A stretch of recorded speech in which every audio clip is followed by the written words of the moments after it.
మొన్నటిసారి ఎన్డీఏని చూసి కంటే కూడా నరేంద్ర మోడీని చూసినే ఓటేశారు.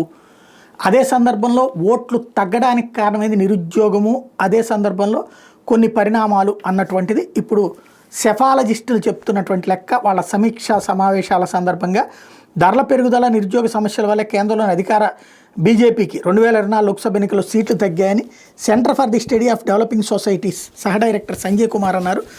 ఆదాయాల తగ్గుదల, అవినీతి కుంభకోణాలు, పరిపాలనా లోపాలు, బడా పారిశ్రామికవేత్తలకు అండగా ఉండటం, మత వివక్ష, ఆర్థిక వృద్ధి లేకపోవడం వంటివి కూడా ప్రభావం చూపాయన్నారు. ఎన్డీఏ మూడోసారి అధికారంలోకి రావడానికి రామ మందిర్ నిర్మాణం ప్రధాన కారణం కాదు. 5% మంది ఈ అంశానికి మద్దతు ఇచ్చారు. దేశాభివృద్ధి మోడీ నాయకత్వం అనుకూలించిన మోడీ ప్రధాన అభ్యర్థి కాకపోతే 24% మంది వేరే పార్టీకి ఓటేసేవాళ్ళు.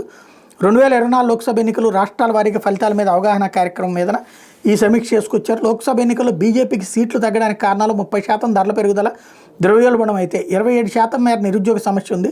మరో 43% ఇతర కారణాలు ఉన్నాయి.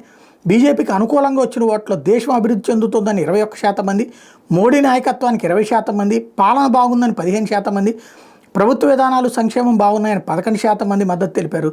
దేశం ముందుకు సాగాలని 7% మంది, రామ మందిర్ నిర్మించినందుకు 5% మంది, అభ్యర్థులు మెరుగైన వారు ఉన్నారని 5% మంది, శాంతి భద్రతలు, భారతీయ నాగరికత పరిరక్షణ, ఎస్సీ ఎస్టీ బీసీల అభ్యున్నత కృషి అంశాలను 3% చొప్పున ఓట్లేశారు.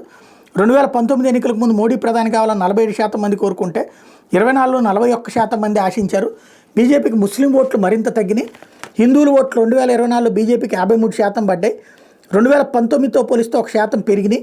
కాంగ్రెస్కు కూడా హిందూ ఓట్లు 12% నుంచి 14% పెరిగినాయి. కాంగ్రెస్ గిరిజన ఓట్ల తగ్గుదల కనిపిస్తోంది.